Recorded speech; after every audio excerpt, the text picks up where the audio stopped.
सबसे पहले इस पॉइंट को समझते हैं, जो पॉइंट अभी आपने बोला कि हमसे कोई पावरफुल पोजीशन में है, हो सकता है फादर हो, घर उन्हीं के नाम पे है, अब रहना उन्हीं के घर में है, अब क्या करें?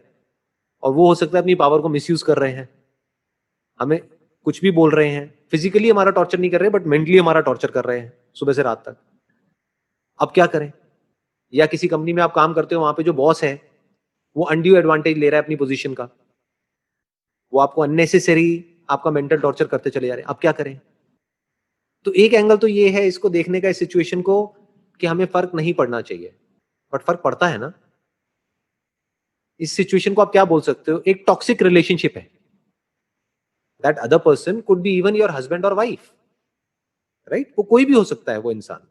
एक सिचुएशन है जहां पे हमारा कोई कंट्रोल नहीं है, क्योंकि हमारे हाथ में पावर नहीं है, सामने वाले के हाथ में पावर है और वो अपनी उस पावर को मिसयूज कर रहा है, क्योंकि power tends to corrupt. Right. Power जिन लोगों के हाथ में आती है, ज्यादातर लोग 90% लोग उसको मिसयूज ही करते हैं। बहुत कम ऐसे लोग होते हैं जो पावर आने के बाद भी जिनके पैर जमीन पर रहते हैं, जो अपनी पावर को मिसयूज नहीं करते हैं, बल्कि सामने वालों की पावर को और बढ़ाते हैं, सामने वालों को इंस्पायर करते हैं और पावरफुल होने के लिए। ऐसे बहुत कम लोग होते हैं। ज्यादातर लोगों के लिए बड़े होने का मतलब क्या है कि खुद को ऊपर उठाते चले जाओ और सामने वाले को नीचे गिराते चले जाओ। जितना ये गैप बढ़ गया उतना मैं बड़ा हूं। अगर सामने वाला मेरे से ज्यादा पावरफुल हो गया तो मैं तो वीक हो गया ना।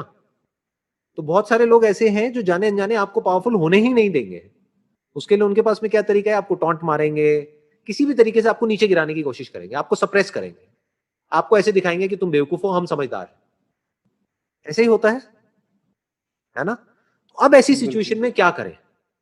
That is the question. क्या हम बिल्कुल ही पावरलेस हो जाए, यानी जो भी वो सामने वाला कर रहा है उसको सुनते चले जाएं? वो क्या है? वो एक तरीके की टॉक्सिक रिलेशनशिप है। कोई हस्बैंड है अपनी वाइफ को डोमिनेट कर रहा है, आज सिर्फ बोल रहा है, चीख रहा है, चिल्ला रहा है, कल मारने पीटने लग जाएगा, उसकी तो हैबिट ही बन जाएगी। तो बेसिकली जब भी कोई बंदा आपके साथ में कुछ गलत करता है, या आपको अंदर से लगने लग जाता है कि ये रिलेशनशिप टॉक्सिक होती चली जा रही है, तो या तो उस रिलेशनशिप को रीडिफाइन करो, वहीं पे रहो, उसी कंपनी में रहो, उसी घर में रहो, और एक स्टैंड ले लो कि अब आज के बाद में ये नहीं चलेगा। Simple. There are situations where you have to fight for your right. आप अपने हक के लिए लड़ रहे हो। आपका हक क्या है? आपकी सेल्फ रिस्पेक्ट। अपनी सेल्फ रिस्पेक्ट के लिए लड़ रहे हो तो लड़ना ही पड़ेगा ना। अब लड़ करके दो चीजें होंगी, या तो वो पावर गेम बराबर का होगा, जब हम अंदर से अपनी पूरी पावर के साथ में सामने वाले को बोलते हैं कि आज के बाद में दोबारा से नहीं होना चाहिए, या तो वो होना बंद हो जाता है। फॉर एग्जाम्पल, कोई इंप्लॉई है, वो अपने बॉस को जाकर के उसने बोल दिया कि सर बस अब बहुत हो गया, अब आज के बाद में अभी ये जो आपकी जो वे ऑफ टॉकिंग है, इसको अगर अब आपने चेंज नहीं किया तो मैं भी चुप नहीं रहूंगा आगे, उसके बाद में जो आपको करना हो कर लेना।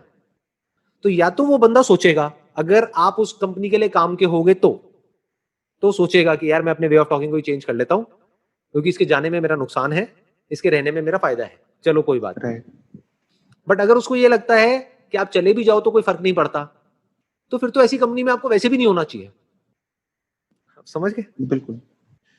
जिस कंपनी के लिए आपकी कोई इंपॉर्टेंस ही नहीं है, वहां पर आप रहोगे तब तो वहां पर सुबह से रात तक आपका टॉर्चर ही होना है, और क्या होना है। तो उस कंपनी से निकलो, किसी ऐसी कंपनी में जाओ जहां पर आपकी इंपॉर्टेंस हो। अगर कोई ऐसी रिलेशनशिप है जहां पे आपकी कोई इंपॉर्टेंस नहीं है, आपकी कोई रिस्पेक्ट नहीं है, तो उस रिलेशनशिप से निकलो, या तो वहां पे अपनी रिस्पेक्ट को अर्न करो। वो अर्न करने के लिए लड़ना पड़ेगा तो लड़ो, उससे भी सोल्यूशन नहीं निकल रहा तो छोड़ दो ना उसको। क्यों आग के पास में बैठे रहना है और जलते रहना है और रोते रहना है? ये थोड़ी है लाइफ।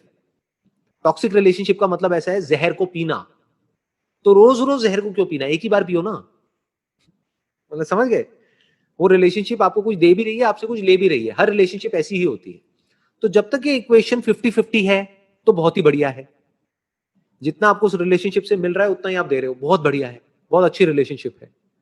बट कोई ऐसी रिलेशनशिप है जो आपसे ले तो रही है 90%, आपको दे रही है सिर्फ 10%, तो या तो सामने वाले बंदे को बोलो, जैसे बिजनेस में होता है पार्टनरशिप में, कि भाई या तो तू भी उतना ही काम कर जितना मैं कर रहा हूं, अगर 50% ले रहा है तो, या फिर तेरे को आज के बाद में 10% मिलेगा, 90% मेरे को मिलेगा। नहीं करना तो भाड़ में गई है पार्टनरशिप। तो वहां पे स्टैंड लेना होता है।